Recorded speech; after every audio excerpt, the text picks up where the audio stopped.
Railway station पर फौजी भूत और चुड़ैल की राखी। रात के 2 बजे रायगढ़ नाम के स्टेशन पर आशा नाम की औरत अकेले अपने पति नीरज और बेटे के साथ अपनी ट्रेन का इंतजार कर रही होती है, क्योंकि ट्रेन 6 घंटे लेट चल रही थी। इसलिए ट्रेन का इंतजार करते करते वो सब सो जाते हैं। स्टेशन पर सिर्फ आशा अपने पति और बच्चे के साथ अकेली होती है और ज्यादा रात होने की वजह से सारी दुकानें भी बंद हो जाती हैं। पर तभी बच्चे की आंख खुलती है और वो चुड़ैल को राखी लेकर घूमते हुए देखता है। भाई, तुम कहाँ हो? देखो, तुम्हारी छोटी तुम्हें कब से ढूंढ रही है। कल राखी है, क्या इस बार भी तुम अपनी बहन से राखी नहीं बंधवाओगे? बेटा, क्या तुमने यहाँ किसी फौजी अंकल को देखा है? नहीं। क्या तुम अपने परिवार के साथ यहाँ सो रहे हो और तुमने यहाँ किसी फौजी को नहीं देखा? झूठ बोल रहे हो मुझसे। बच्चे की बात सुनकर चुड़ैल को गुस्सा आ जाता है और वो उसे और डराने लगती है। बच्चा पहले से ही डरा होता है, पर चुड़ैल की ये बात सुनकर वो और भी ज्यादा डर जाता है और डर से अपनी आंखें बंद कर लेता है और जोर जोर से चिल्लाने लगता है। बच्चे की आवाज सुनकर आशा और नीरज की आंखें खुल जाती हैं। क्या हुआ बेटा, तुम इतनी जोर से क्यों चिल्लाए? माँ, मैंने यहाँ एक चुड़ैल देखी जो राखी लेकर घूम रही है और किसी फौजी के बारे में मुझसे पूछ रही थी, और जब मैंने उसे मना किया तो वो मुझे मारने के लिए आगे बढ़ी। बेटा, तुमने कोई सपना देखा होगा। नहीं माँ, मैं सच कह रहा हूँ। मैंने कहा था तुमसे, वो पागल अंजलि मरने के बाद भी राखी लेकर यहीं घूम रही है, अपने भाई को राखी बांधने के लिए।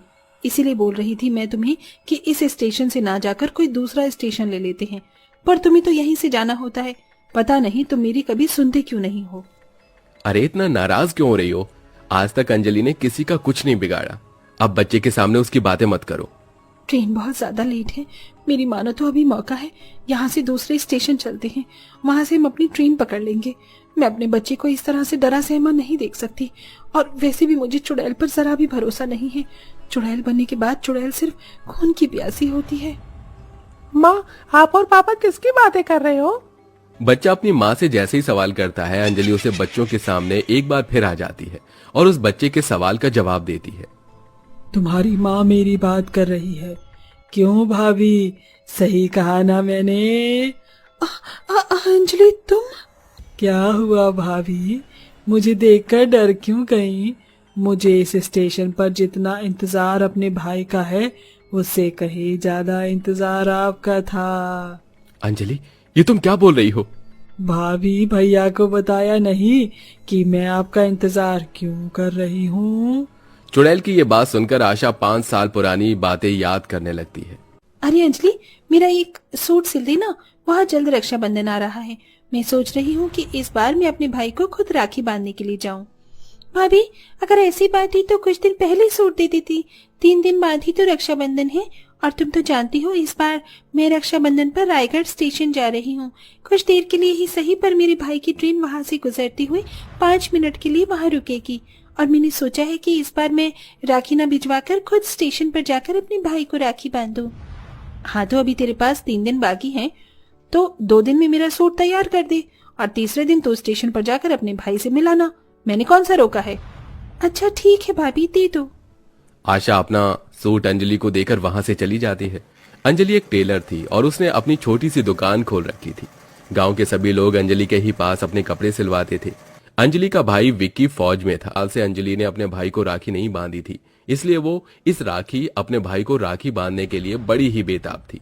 और अब देखते ही देखते राखी का दिन आ जाता है और अंजलि तैयार होकर रात को हाथों में राखी लेकर निकलने लगती है कि तभी वहां आशा आती है। अरे अंजलि, कहाँ जा रही हो? हाँ भाभी, बताया था ना आपको कि भैया की शिफ्टिंग हो रही है, तो वो किसी दूसरे शहर जा रहे हैं और उनकी गाड़ी रायगढ़ स्टेशन से होकर जा रही है। वहाँ पर 5 मिनट रुकेगी ट्रेन, और इसी 5 मिनट में मैं अपने भाई को राखी बांधूंगी। अच्छा, मुझे तुमसे एक बात करनी थी। अगर तेरे पास समय है तो क्या हम थोड़ी सी बात कर ले? हाँ भाभी, अभी मेरे पास बहुत समय है, आप जल्दी से बताओ क्या बात करनी है। अंजलि, मेरी एक बहन है, वो लंगड़ी है, इसलिए उसका कहीं रिश्ता नहीं हो रहा, और तेरे तो माँ बाप भी नहीं है। तुझे तो एक भाभी की जरूरत है। तू अपने फौजी भाई की शादी मेरी बहन से करवा दे। भाभी, ये आप कैसी बातें कर रही हो? आपको पता है ना, मेरे भाई का रिश्ता 2 साल पहले ही लग चुका है। वो तो भैया को छुट्टी नहीं मिल रही, इसलिए शादी नहीं हो रही, वरना अब तक मेरी भाभी इस घर में आ चुकी होती। माफ करना मुझे, पर मैं अपने भाई की शादी आपकी बहन से नहीं करवा सकती। क्यों नहीं करवा सकती? क्योंकि मेरी बहन लंगड़ी है? नहीं भाभी, आप गलत समझ रही हैं, ऐसा कुछ नहीं है। आप प्लीज मुझे जाने दो, मुझे लेट हो रहा है। नहीं, मैं तुझे यहाँ से कहीं नहीं जाने दूंगी जब तक तू इस रिश्ते के लिए हाँ नहीं कर देती।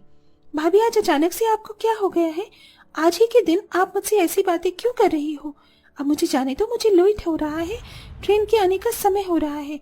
ट्रेन बस 5 मिनट के लिए ही रुकेगी, इसलिए तो मैं यहाँ आ जाई हूँ। मैं बहुत अच्छे से जानती हूँ कि तू अपने भाई को राखी बांधने के लिए कितनी बेताब है, इसीलिए मैं तुझे आज रोक रही हूँ, ताकि तू इस रिश्ते के लिए मान जाए। अगर तू मान गई तो तेरा भाई भी मान जाएगा, क्योंकि वो तेरी बात कभी नहीं काटता। भाभी, मेरा रास्ता छोड़ो।